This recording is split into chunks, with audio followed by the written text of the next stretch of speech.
قال قال رسول اللہ صلی اللہ علیہ وسلم لأن اقول سبحان اللہ والحمد للہ ولا الہ الا اللہ واللہ اکبر احب الی مما طلعت علیہ الشمس. حضرت ابو ہریرہ کہتے ہیں کہ رسول پاک صلی اللہ علیہ وآلہ وسلم نے ارشاد فرمایا کہ سبحان اللہ. اجے بھی نہیں پڑھتے پہ او سبحان اللہ. نمبر 2 والحمد للہ. نمبر 3 ولا الہ الا اللہ. نمبر 4 واللہ اکبر.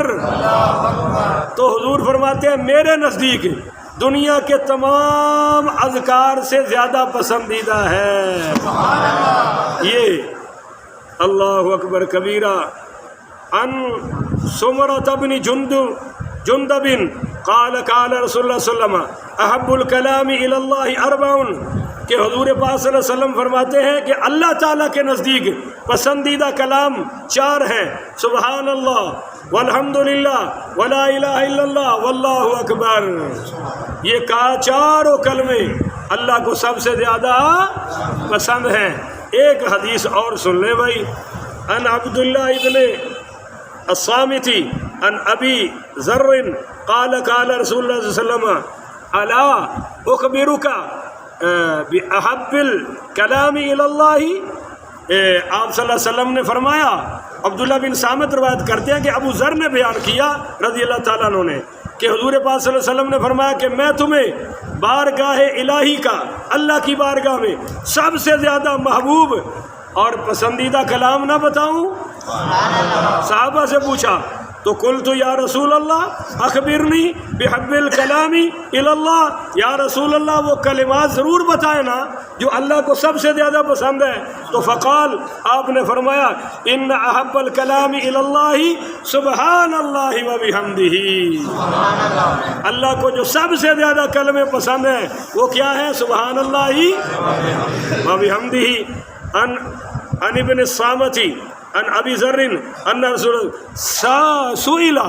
اگلی حدیث میں کیا ہے؟ راوی یہی ہے کہ سئل ای الکلام افضل. حضور سے سوال کیا گیا کہ یا رسول اللہ سب سے زیادہ افضل کلام کون سا ہے؟ تو قال مصطفی اللہ للملائکۃ او لعبادہ. تو حضور صلی اللہ علیہ وسلم نے فرمایا بھائی وہی کلمہ جو اللہ نے اپنے خاص بندوں کے لیے اور فرشتوں کے لیے چن لیا ہے. وہ کون سا؟ فرمایا سبحان اللہ وبحمدہ. بولیے سبحان اللہ وبحمدہ. ہاں. ان مسروق عن عائشہ قالت کان رسول اللہ صلی اللہ علیہ وسلم من قول سبحان اللہ وبحمدہ واستغفر اللہ واتوب الیہ. ہاں ام المؤمنین سیدہ عائشہ فرماتی ہیں کہ رسول اللہ صلی اللہ علیہ وسلم سبحان اللہ وبحمدہ استغفر اللہ واتوب الیہ پڑھا کرتے تھے. تو بھائی یہ چند کلمات تھے اور چند احادیث تھی جو میں نے تو چونکہ مطالعہ کر لیا. تو جب میں نے یہ پہلی بار پڑھی تھی تو میں نے ارادہ کر لیا تھا میں اپنے تمام بھائیوں کی خدمت میں تحفہ پیش کروں گا. ایک حدیث ہے آخر میں پیش کر رہا ہوں. آپ نے فرمایا ولا تکن خامسا. تم نے 5واں نہیں بننا. بولو 5واں. بھائی کس معاملے میں؟ تو آپ نے فرمایا 4 بن جاؤ. بولو 4 ہے. پہلا فرمایا عالم. عالم بن جاؤ. بولو عالم. عالم جہان کو کہتے ہیں. عالم عالم کو کہتے ہیں. عالم کو کیا کہتے ہیں؟ عالم نہیں. اور تجھے کہتے ہیں مولوی بڑا عالم ہے. عالم یہ ہے صاحب العلم. عالم یہ جہان کو کہتے ہیں. عالم کس کو کہتے ہیں؟ اور الف کے ساتھ علم ہو یا عین کے ساتھ بھی علم ہو. عین کے ساتھ عالم. عالم کو صاحب العلم کو. عالم جہان کو اور علم پرچم کو. علم کس کو کہتے ہیں؟ پرچم کو. ٹھیک ہے. اب سمجھیے آپ نے فرمایا عالم بنو. اب سارے تو بن سکتے. آپ نے فرمایا او معلم یا پھر علم پڑھانے والے بن جاؤ. علم سے مراد قرآن حدیث ہے. ٹوئنکل ٹوئنکل لٹل اسٹار کو ہم علم نہیں سمجھتے. اچھا فرمایا اگر سارے معلم نہیں بن سکتے او متعلم، یا پھر علم سیکھنے والے بن جاؤ، عالم بنو، معلم بنو، متعلم بنو، تین ہو گئے نا۔ اگر آپ عالم بھی نہیں بنے، علم سیکھنے والے بھی نہیں بنے، سکھانے والے بھی، تو پھر چوتھا درجہ کیا ہے؟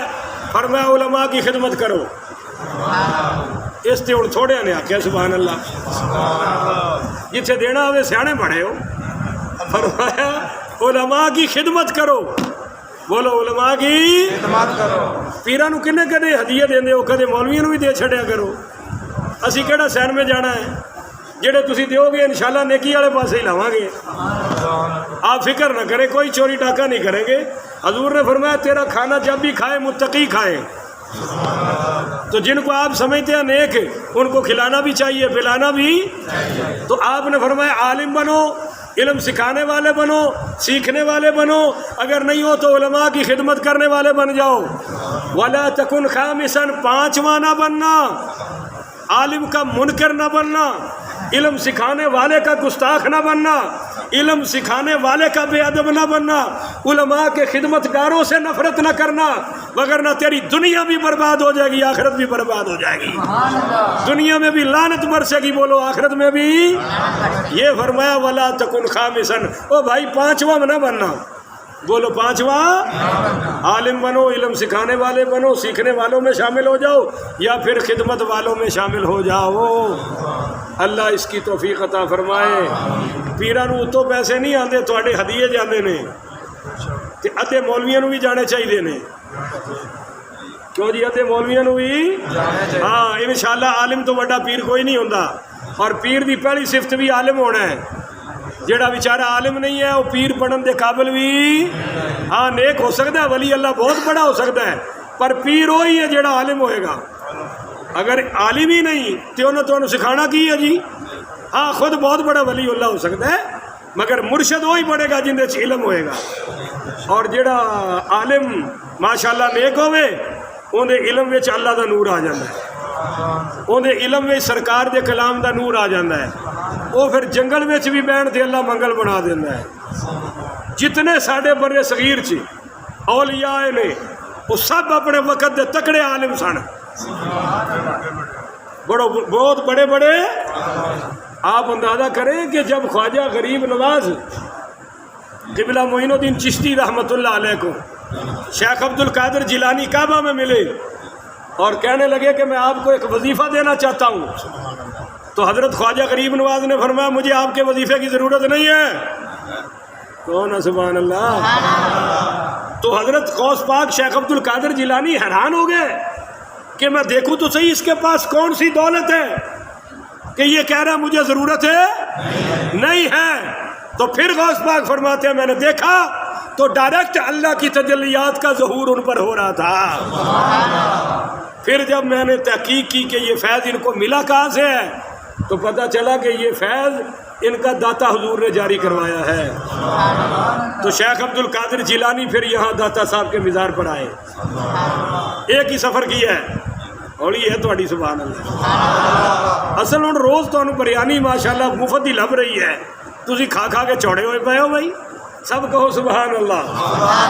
ہاں اب جناب مسئلہ یہ بن گیا کہ پیرانے پیر لاہور تشریف لائے اور دیکھا کہ بڑے بڑے وقت کے اولیاء داتا صاحب سے فیض لینے ہوئے بیٹھے ہیں، فیض لینے کے لیے، اور 4 ماہ 6 ماہ 8 ماہ بیٹھے۔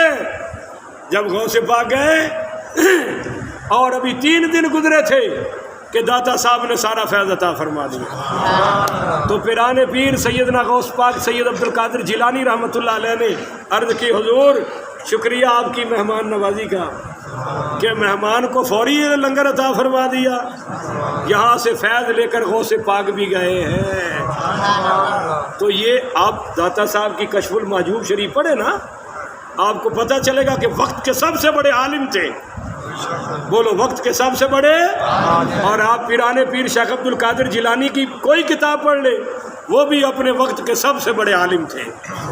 اور مجدد الفسانی آپ ان کا پڑھ لیں، وہ سب سے بڑے عالم تھے، بولیے سب سے بڑے۔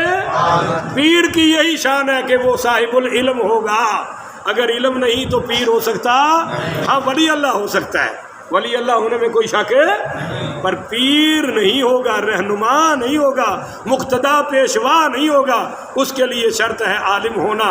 اللہ سے دعا ہے اللہ مجھے اور آپ کو یہ ساری برکات اور یہ جتنے میں نے آج وظیفے سنائے ہیں، اللہ مجھے، آپ کو، آپ کی اولادوں کو، میری اولاد کو عمل کرنے کی توفیق عطا فرمائے۔ آخر ودعوانا ان الحمدللہ رب العالمین۔ لو جی میرے